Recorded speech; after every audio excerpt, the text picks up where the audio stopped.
Every kid loves Pop Rocks. With cooking, we try to take food and present it in a way that will sort of evoke emotion or evoke memory. In this case, a childhood memory. We used to go to, what was your favorite flavor of Pop Rock when you were growing up? Not like strawberry. Strawberry was probably the best one. This is actually a neutral flavored Pop Rock. So there's no taste, it's just very sweet and crackly.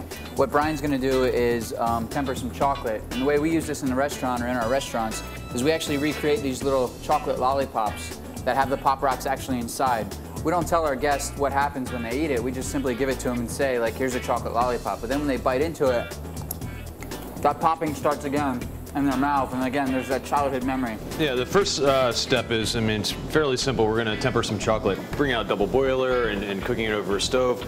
That you don't even need to worry about anymore. Microwave is the easiest way to temper a chocolate. Just take about a half a cup of chocolate or so and start it off in the microwave. And it'll take about 3 minutes to initially get it melted. And then what we're gonna do is we're gonna use a seeding technique where we're gonna take cold chocolates and we're gonna add that to the chocolate to cool it down. The initial temperature that you wanna bring this chocolate to is about 105 degrees Fahrenheit. We're cooking the sugar and the chocolate to a point where it's gonna be unstable, and then we're gonna bring it back to a stable state. Okay, at the point where the chocolate starts to melt, you'll see that some of the coins will still look like they're solid, but the chocolate is really starting to get soft. So you just mix everything together, and then we're going to take the initial temperature here. It's about 105, 110. So now we're going to start seeding the chocolate. Basically, he's adding cold chocolate to hot chocolate to stabilize the tempering process. And what will happen is, after he's finished doing that, we're going to take the neutral flavored Pop Rocks and sort of mix them into that.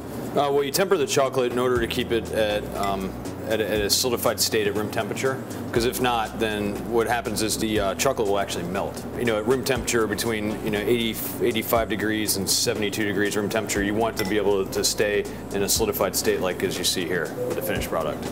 You want to take it from the initial 105 degrees down to about 88 degrees. Then you're going to take it back up to about 92. This amount here takes about maybe 10-15 minutes at the most. All right, well, we're at the point right now where I want to rewarm the chocolate just slightly. And at this point, with a high-powered microwave, this commercial one, maybe 15 seconds. Well, at this point, I've just taken it out of the microwave, and I'm going to add a few more coins of the chocolate back in. We'll post a brief explanation of how to temper chocolate step by step, so that way you'll understand the process. All right, so we're at the point where it's starting to get a little thicker as the temperature's cooling back down, and this is the tempered stage. I've bought this really expensive, probably, actually the price is here, $1.75 lollipop mold. And then at the party store, you can buy these little lollipop sticks. So all in all, this whole thing, minus the chocolate, you've already invested about $3. So make sure your close friends are coming over tonight. Place the sticks inside the lollipop molds, add the Pop Rocks to the chocolate.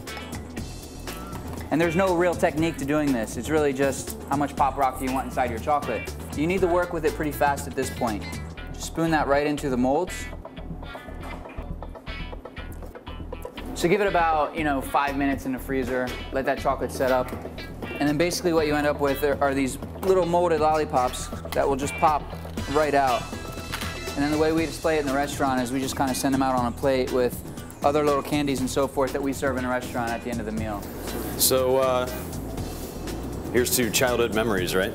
Thank you so much for hanging out with us today on VoltaggioBrothers.com, and we look forward to seeing you again soon.